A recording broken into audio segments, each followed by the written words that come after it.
북한이 설정한 연말 시한이 다가오는 가운데 최상위 정책 결정기구인 노동당 전원회의가 어제 열렸습니다. 조선중앙통신 보도에 따르면 회의는 오늘도 이어진 것으로 보이는데요.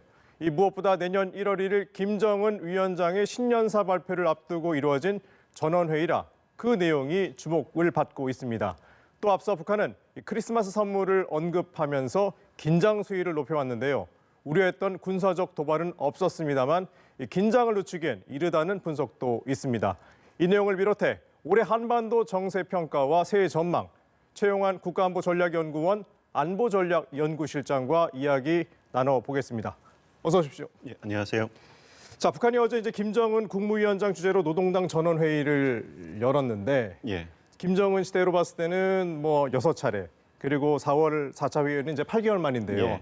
이 전원회의가 이제 내년 당과 관련된 그런 주요 논의가 이루어졌다는 점에서 크게 주목을 받고 있는데 어떤 논의들이 좀 이루어졌을 것으로 보십니까? 일단 전원회의 성격을 조금 이해할 필요가 있을 것 같은데요. 조선노동당 규약을 보면 당대회라는 것이 이제 최고 기관입니다. 근데 이제 당대회가 매번 열리는 게 아니기 때문에 당대회하고 당대회 사이에는 당 중앙위원회가 이제 모든 그 결정을 하도록 돼 있고 그 중앙위원회 전체 회의를 한 게 이제 이번이죠. 근데 규약상 1년에 최소한 한 번 이상 열리게 돼 있기는 하지만 1년에 2번 열리는 거 굉장히 이례적이고요.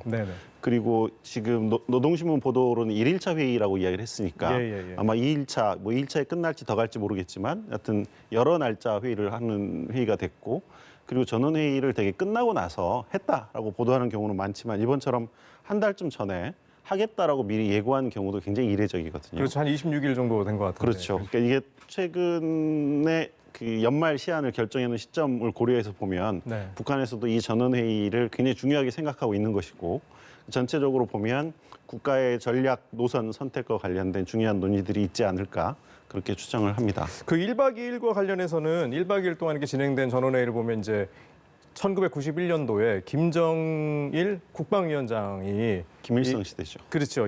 김정일 최고사령관으로 추대 시에 있었던 얘기는 사실 없었던 것으로 좀 알려지고 있지 않습니까? 그런 면에서 이제 시간이 길어진다는 것은 회의 내용 자체가 굉장히 뭐 방대하고 또 중요한 내용들이 많이 뭐 포함되어 있지 않겠느냐, 그런 좀 시각들도 있는데, 자, 북한이 공언한 이 새로운 길이 여기에 이제 포함될 가능성도 좀 언급이 나오고 있거든요. 거기에 대해서는 어떻게 좀 전망하십니까?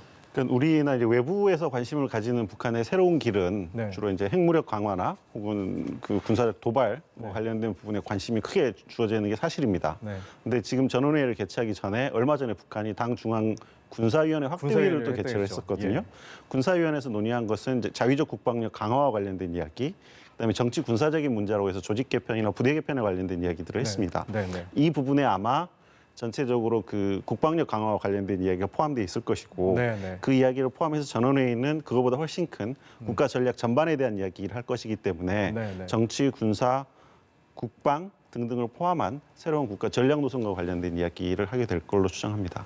지금 이제 내년 투쟁 방향을 논의했다, 이런 보도가 있었거든요. 그래서 어쨌든 간에 이제 전원회의가 내년 1년 동안 있었던 정책 방향을 설명한다는 점에서 그 1월 1일에 이제 신년사, 이제 김정은 국무위원장이 발표한 신년사에 담길 내용들이 좀 있지 않겠느냐, 이제 그런 그 평가를 할 수 있을 것 같은데, 자, 새로운 길과 관련해서는 아까 이제 잠깐 언급을 하시긴 했지만 비핵화 협상 중단과 같은 뭐 초강수라든지 또는 핵실험 유해 선언 파기 또는 핵무력이나 뭐 국방력 병진 노선 전환 가능성, 이런 것도 좀 나오고 있는데 어떻게 좀 보고 계십니까?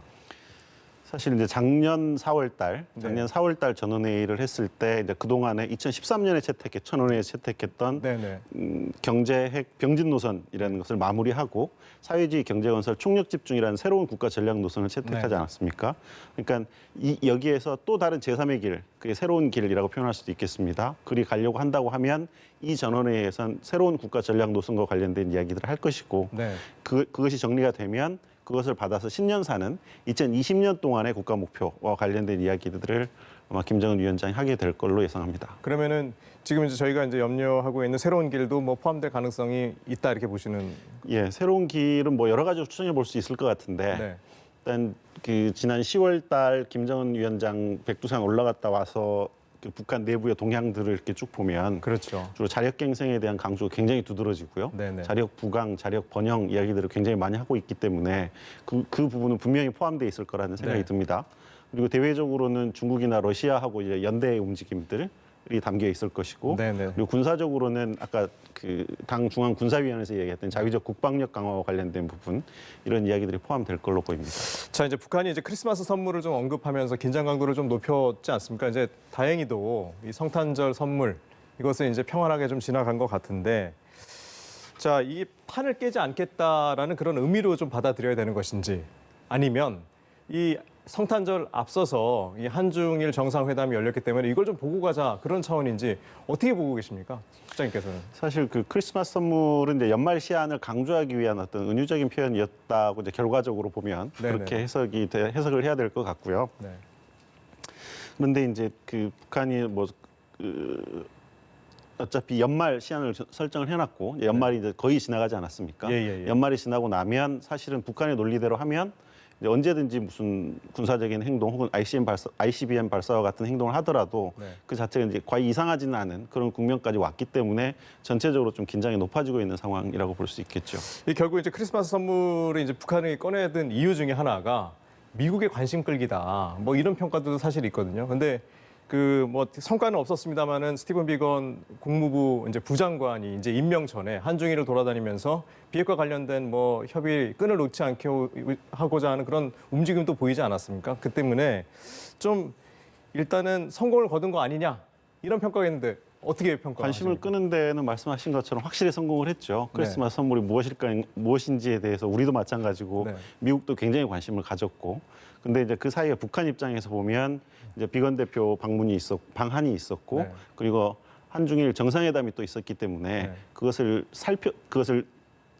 어떻게 진행되는지 지켜보고 입장을 정하려고 했던 건 분명해 보입니다. 왜냐하면 그 지금 개최되고 있는 전원회의도 네. 한 12월 하순에 하겠다고만 이야기를 했지 날짜를 박아서 이야기를 안 했었거든요. 그렇죠. 갑자기 좀 이렇게 그러니까 개최된 그런 그거는 느낌을 받았어요. 미국이 어떻게 나오는지 그 상황이 어떻게 전개되는지 보고 나서 최종적인 판단을 내리겠다라는 네. 북한의 입장이었을 거라고 생각합니다. 자, 이제 북한이 이야기했던 이제 협상 시한이 연말인데요. 예. 지금 보면은 미국 시간으로 보면 이제 미국 일요일 아침이니까 한 사흘 정도 좀 남았다고 보여지거든요. 그런데 예. 어쨌든 지금 북한이 이제 도발하지 않았지만은 연말 시한까지 본다 그러면 아직 시간이 있지 않느냐. 그래서 도발 가능성이 좀 있지 않겠느냐 그런 시각들도 있는데 실장님께서는 좀 어떻게 보십니까? 사실 이제 시간이 사실상 얼마 남지 않았고요. 사실상 그렇죠? 그리고 이제 연말이 지나고 나서는 네. 언제든지 북한이 움직인다고 하더라도 자기들이 삼은 명분들이 네네. 있었기 때문에 움직일 수 있을 것 같은데 지금 조급하게 북한이 먼저 판을 깨는 모습을 이렇게 보여서 가기는 좀 힘들 것 같아요. 그래서 북한은 아마 지금 판에서 본다고 하면 북한의 도발이나 어떤 좀 공세적인 행동들이 언제가 관건이냐라기보다는 어떤 행동을 할 거냐, 무엇을 명분으로 삼을 나설 거냐, 이게 네. 더 중요한 시점이 된 것 같습니다.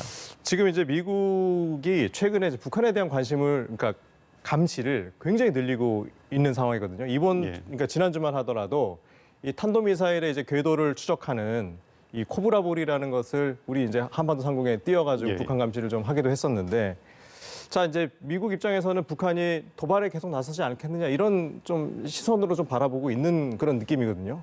그래서 뭐 일부 보도에 따르면은 1월 8일에 이제 김정은 국무위원장의 생일이고 또 2월 16일이 또 김정일 국방위원장, 그러니까 부친이죠. 생일에 맞아서 도발하지 않겠느냐 그런 좀 시각들도 있는데 뭐 가능할까요? 미국 쪽에서 나온 이야기 저도 기사를 봤는데 예. 사실은 그런 식의 미국의 접근이라는 것 자체가 되게 네. 좀 새로운 이야기인 것 같아요. 네. 미국 측 전문가들이 이제 북한식으로 좀 사고해 보려고 노력하는구나라는 느낌은 좀 들었는데 이제 북한 입장에 생각하면 예. 이게 축포는 아니지 않습니까? 생일을 그렇죠. 맞춰서 쏴야 되는 그런 건 아닐 거고요. 네. 지금 북한이나 중국 논리에서 보면 북한은 핵과 미사일 실험을 중단하고 한국과 미국은 연합훈련을 중단하기로 했었는데 다시 자기들이 그 실험을 재개하겠다라고 하면 재개할 명분을 찾는 게 더 중요하죠. 그렇죠. 생일이냐 아니냐가 중요한 게 아니고 네. 한미 연합훈련이 다시 개시된다든가 하는 명분을 잡아서 이 전체적인 판을 자기들이 아니라 미국이 깼다라는 명분을 잡고 새로운 도발을 해도 할 거라고 생각합니다. 그 2018년도 이제 작년 같은 경우에는 북미 관계라든지 또는 이게 남북 관계가 좀 그렇게 순탄하게 흘러갔다 이렇게 좀 평가를 할 수 있는데 올해 같은 경우에 보면 이제 크리스마스 선물이 등장할 정도로 12월까지 긴장의 끈을 놓칠 수가 없는 그런 순간들이 좀 계속됐다 이렇게 보여지는데 올 한해 이제 비핵화 협상이라든지 또는 한반도 정세는 어떻게 평가하십니까? 사실 올 초가 시작될 때만 하더라도 분위기는 좀 전반적으로 좋았죠. 좀 예. 기대가 굉장히 하노이 회담도 큰 있고, 상황이었었는데 전체적으로 그 북미 협상, 그 핵 협상 자체의 큰 분수령이 하노이 회담이 된 것 같아요. 네네. 하노이에서 이른바 빅딜이라는 논의가 실패하면서 그렇죠. 북한은 이제 그 의제를 이른바 그 경제 안보 교환에서 안보 교환으로 바꿨고 네네. 그리고 자기들은 뭐 풍계리 실험장도 폐쇄를 했고 동창리도 일부 폐쇄를 했고 미군 유해도 보완시켰고 하니까 그렇죠. 이제 미국이 움직여라라고 선 조치를 요구를 했는데 네. 미국이 사실상 북한에 대해서 제재 해제를 해준다든가 하는 실질적인 조치를 취해준 게 없었고 네. 트럼프 대통령 입장에서도 미국 국내법으로 여기저기 얽혀 있는 상황에서 북한에게 특별히 해준 게 없는 상황이 계속 반복되면서 북한은 연말로 시한을 설정해 버렸고 연말이 다가오니까 그 중간에 특별히 상황이 악화될 만한 계기는 없었지만 전체적으로 긴장은 높아지고 있는 그런 상황입니다. 그러니까 이제 실장이 말씀하신 것처럼 지난 2월 달에 이제 하노이 노딜 사태가 계속되면서 긴장 국면이 좀 계속 유지되고 있는 그런 느낌으로 보여지는데 결국은 이제 비핵화 딜과 관련해서 상응 조치를 하는 데 있어서 북한과 미국과의 시각차가 좀 너무 분명한 게 아니냐. 이게 좀 가로막고 있는 게 아니냐. 이런 좀 시각들도 있는데 그러니까 어떻게 해결해야 될까요?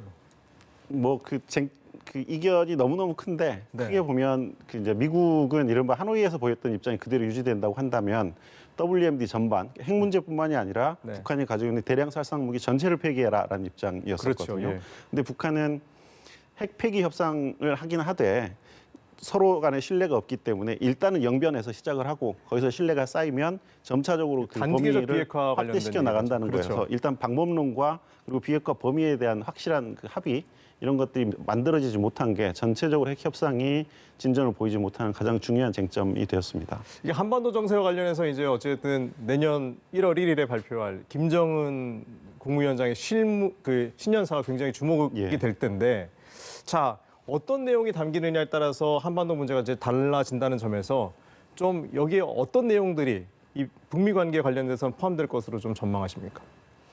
일단은 그 새로운 길과 관련된 이야기들이 분명히 들어갈 것 같아요. 네네. 자력갱생, 뭐 국방력 강화, 그리고 그 북한에 반대하지 않는 나라들과의 뭐 연대 이런 이야기들이 들어간 새로운 국가 전략 노선에 대한 이야기가 분명히 들어갈 것이고요. 다만 이제 우리로서 우려스러운 것은 그동안 이제 핵 폐기를 전제로 한 협상은 이제 협상 테이블에서 내려졌다라는 네. 식의 북한 담당자들의 발언이 있지 않았습니까? 그렇죠. 예. 만약에 그런 이야기가 좀 강하게 나오고 그렇게 되면 우리로서는 굉장히 곤혹스러운 상황이 될 것 같고요. 근데 또 반대로 생각을 하면 북한이 비핵화와 관련된 부분을 포기를 하고 핵 강국의 길로 가겠다라고 이야기를 하면 북한이 하노이 이후에 중국이나 러시아하고 연대의 길을 끊임없이 추구를 했는데 네네네. 이 틀이 워킹하지 않는 거죠. 중국이나 러시아 입장에서는 비핵화를 전제로 한 북한을 도와줄 수는 있지만 핵 강국으로 가는 북한을 도와주는 거는 그들로서도 한계가 분명하기 때문에 북한이 그 사이에서 적절한 그 절충점을 잘 찾아야 될 거라고 생각합니다. 결국 어떤 신년사가 나오는지가 굉장히 중요한 게 되겠네요. 그렇습니다. 자, 내년에 이제 11월 달에 이제 미국의 대선이 있는데 그 트럼프 대통령은 자기의 이제 외교적 성과로 북한을 좀 많이 언급하지 않았습니까? 이제 그런 예. 면에서 봤을 때 이 탑 케미, 이 북미 정상 간의 이게 케미가 또 한번 작동할 것이냐, 아니면 트럼프 대통령이 비핵화 노선을 좀 더 이렇게 바꿀 것이냐 이런 부분도 좀 관심이 있는데 이 비핵화 협상에 있어서 좀 큰 과제라고 보신다면 어떤 것들을 좀 짚어줄 수 있을까요? 일단 제일 큰 과제는 미국은 이제 곧 그 대선 국면이 본격화되면 1년 내내 아마 선거와 관련된 이야기들이 주가 될 거고요. 1년 내내 거의 그런 얘기 하겠죠. 우리도 4월 달에 총선이 있고 있죠. 예. 하기 때문에 한국이나 미국 같은 민주주의 국가에서는 선거가 굉장히 중요하지 않습니까? 맞습니다. 이 선거 국면을 넘어서 계속 대화의 모멘텀을 이어갈 수 있느냐 없느냐가 굉장히 중요한 과제일 거고요. 네. 그리고 북한이 지금까지 보여온 입장을 보면 어느 정도 긴장 조성을 하거나 공세적인 태도로 나올 수 있는데 그것이 그 극단적으로 가지 않도록 전체적으로 위기 관리를 어떻게 할 수 있느냐도 굉장히 중요한 관건일 거라고 생각을 합니다. 자, 지금 이제 지난 주에 있었던 가장 이제 중요한 이슈 중에 하나가 뭐냐면 한중일 정상회담이 예. 중국에서 열렸다는 건데 이제 여기서 여러 가지 얘기들이 사실 나왔습니다. 이제 시진핑 국가주석 같은 경우에는 북미 간의 이제 대화의 모멘텀을 계속 유지하는 것이 필요하다. 이제 그런 언급도 사실 있었거든요. 이제 그런 상황에서 이제 청와대에서 이제 내년 초쯤해서 이제 내년 봄쯤에서 이제 시진핑 국가주석의 방한이 거의 뭐 확정적이다. 이렇게 얘기를 했거든요. 그래서 시진핑 국가주석의 이제 방한이 우리 한반도에 미칠 영향이라든지 이런 부분들이 어떤 의미가 좀 있을 것인지, 특히 북한과의 관계라든지 이런 부분이 또 굉장히 맞물려 있는데 어떻게 보십니까? 사실 지금까지 북미 협상, 핵 협상은 북미 중도로 갔었고 예. 이제 한국도 사실 올해는 좀 어느 정도 빠져 있는 입장이었었고요. 중국은 이미 작년부터 네. 좀 주 행위자가 되지 못했었는데 항상 그랬지만 북미 협상이 교착 상태에 빠지면 네. 중국 역할론이 주목을 받을 수밖에 없습니다. 네. 그냥 북한을 제재하려고 해도 그렇고 전체적으로 상황이 어려워졌을 때도 그렇고 중국이 북한에 대해서 가지고 있는 영향력이 가장 큰 나라이기 때문에 중국의 역할이 주목을 받을 수밖에 없죠. 네, 그렇죠. 그런데 전반적으로 지금 보면 북미 관계는 내년에 이렇게 크게 개선될 여지가 작아 보이지 않습니까? 그런 국면에서는 중국의 역할이 굉장히 중요하고요. 우리 입장에서도 그 중국의 영향력을 활용해서 전체적인 상황을 관리할 필요가 있을 것이고 중국은 사실은 한반도 문제를 미중 관계의 큰 틀 속에서 보기 때문에 미중 관계 틀 속에서 한반도 문제에 자기들의 영향력을 얼마나 행사하고 그걸 가지고 이걸 미국과 중국 간 협상의 카드를 쓸 수 있느냐 이런 측면에서 접근을 하려고 하겠죠. 전반적으로 올해보다도 내년은 더 그 외교 측면에서는 좀 더 첨예하고 변화가 더 많은 그런 한 해가 될 수 있을 거라고 봅니다.